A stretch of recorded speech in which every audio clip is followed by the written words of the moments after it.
राहुल गांधी की भारत जोड़ो यात्रा में भीड़ उमड़ने के किस्सों के बीच उसकी सियासी सफलता अभी तय नहीं है। दरअसल सियासतदानों की यात्रा में अनकहा सियासी लक्ष्य होता है, जिसका तार सरोकारों की राजनीति करते हुए भी सत्ता की मंजिल से जुड़ता है। राहुल के पिता राजीव गांधी ने 2 बार चर्चित यात्राएं की, तो दादी इंदिरा गांधी ने अपने जीवन की एक सबसे कठिन सियासी यात्रा से विरोधियों को चित किया। गांधी नेहरू परिवार से अलग कई सियासी यात्राएं ऐसी रहीं जिन्होंने न केवल लोगों का ध्यान खींचा बल्कि सियासी लाभ भी उठाया। ये तस्वीर 11 अगस्त 1977 की है। बिहार के बेलछी हत्याकांड के बाद इंदिरा गांधी हाथी पर सवार होकर बेलछी पहुंची थी। ये उनके जीवन की सबसे मुश्किल यात्रा थी। पटना एयरपोर्ट पर इंदिरा गांधी का विमान उतरा तो तेज बारिश हो रही थी। बिहार की नदियां उफान पर थी। इंदिरा कार से बिहार शरीफ पहुंची। रास्ते कीचड़ से सने थे। शाम ढल चुकी थी, मौसम खराब था, लेकिन इंदिरा ने तय कर लिया था कि रात तक उन्हें बेलछी पहुंचना है। बेलछी से 15 किलोमीटर दूर नाले उफन रहे थे। नदी का पानी सड़क पर था। इंदिरा कार से उतरकर जीप पर सवार हो गई, लेकिन जीप भी फंस गई। इंदिरा ने कुछ किलोमीटर पैदल सफर तय किया, लेकिन जब पानी घुटने तक आ गया तो कार्यकर्ताओं ने उनके लिए एक हाथी का इंतजाम किया। हाथी का नाम था मोती। हौदा नहीं था उस पर। केदार पांडे ने उनसे पूछा, आप हाथी पर चढ़ेंगी कैसे? इंदिरा ने कहा, मैं चढ़ जाऊंगी। मैं पहले भी हाथी पर बैठ चुकी हूँ। अगले ही पल वो हाथी की पीठ पर सवार थी। 3 घंटे की यात्रा के बाद इंदिरा बेलछी पहुंची। गांव वाले अभिभूत थे।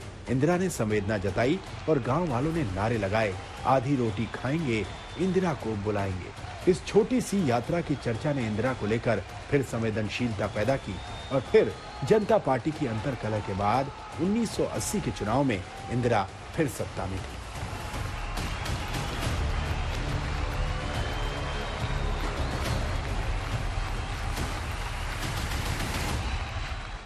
इंदिरा सत्ता में लौटी तो जनता पार्टी में फिर हलचल मची कि कैसे लोगों में भरोसा पैदा किया जाए।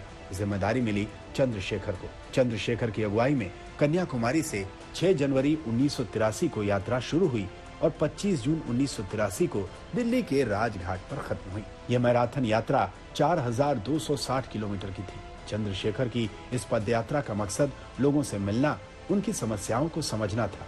यात्रा जब शुरू हुई तो सिर्फ चंद लोग थे, लेकिन कारवां बनता गया और यात्रा ऐसी हिट हुई कि इंदिरा गांधी को भी लगने लगा कि अगर चुनाव हुए तो सत्ता हाथ से जा सकती है।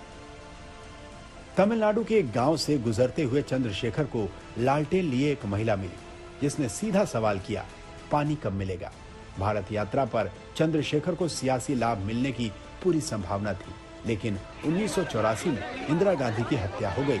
नतीजा, कांग्रेस को जबरदस्त जीत हासिल हुई और चंद्रशेखर खुद बलिया से अपनी सीट हार गए। चंद्रशेखर सबसे पहले आंध्र प्रदेश में एक यात्रा की सफलता देख चुके थे। 23 मार्च 1982 को तेलुगु देशम पार्टी लॉन्च करने के बाद एनटी रामाराव ने चैतन्य रथम यात्रा शुरू की। एनटीआर ने पुरानी शेवर्ले गाड़ी पर बैठकर राज्य के 4 चक्कर लगाए और गिनीज बुक में अपना नाम दर्ज कराया। लेकिन यात्रा से पहले की कहानी दिलचस्प है। 1982 में एक बार राजीव गांधी हैदराबाद आए थे। हवाई अड्डे पर उन्हें रिसीव करने सीएम टी अंजैया भी पहुंचे। भीड़ को देखकर राजीव बिफर गए। उन्होंने मुख्यमंत्री को लोगों के सामने ही खरी खोटी सुनाई। इससे रामाराव ने आंध्र प्रदेश के स्वाभिमान से जोड़ दिया और नई पार्टी बनाकर पूरे राज्य में करीब 75,000 किलोमीटर की यात्रा की। नतीजा, 9 महीने में ही उनकी पार्टी तेलुगु देशम सत्ता में आ गई।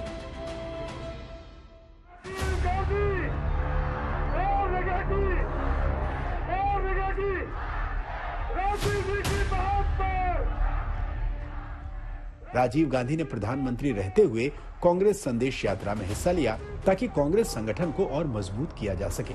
और जब सत्ता चली गई तो 1990 में उन्होंने ट्रेन की 2nd क्लास बोगी में बैठकर यात्राएं की। उनकी ये यात्रा आंतरिक गुटबाजी के कारण ज्यादा सफल नहीं हो पाई और फिर चुनाव से पहले एक रैली में उनकी हत्या हो गई।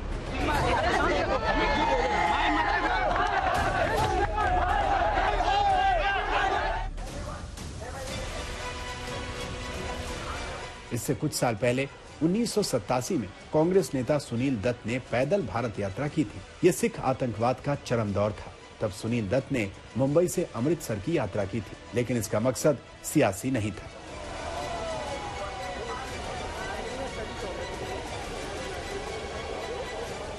एक सियासी यात्रा 2004 में वाईएस राजशेखर रेड्डी ने आंध्र प्रदेश में निकाली, जिससे सूबे की सियासत बदली। राज्य में टीडीपी सरकार को लेकर नाराजगी थी, जिसे वाईएसआर ने अपनी यात्रा से भुनाया।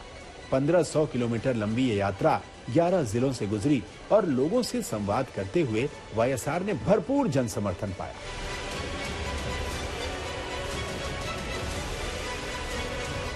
– 2004 विधानसभा चुनाव में पार्टी को 294 में से 185 सीटों पर जीत हासिल हुई और कांग्रेस को नई ऊर्जा मिली।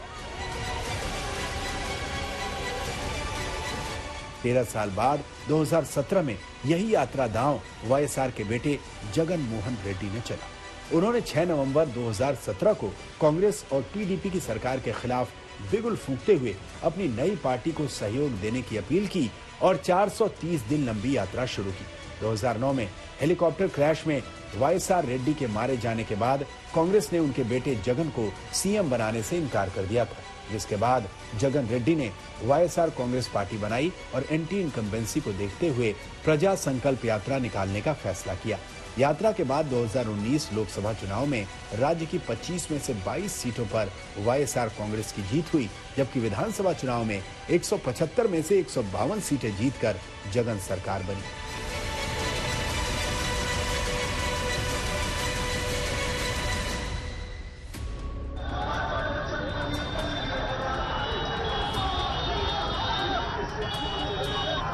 इसी तरह 2012 में अखिलेश यादव ने साइकिल यात्रा कर खुद को लोगों के साथ जोड़ा और बहुमत के साथ सरकार बनाने में कामयाबी पाई। तो ममता बनर्जी ने नंदीग्राम से सिंगूर तक यात्रा कर लेफ्ट के किले पर धावा बोला था। 2018 में करीब 6 महीने में दिग्विजय सिंह ने 3325 किलोमीटर चलकर नर्मदा परिक्रमा की थी। मध्य प्रदेश में कांग्रेस की सरकार बनाने में इस यात्रा की बड़ी भूमिका थी। ये अलग बात है कि बाद में सरकार की कमान फिर बीजेपी के हाथ में ही आ गई।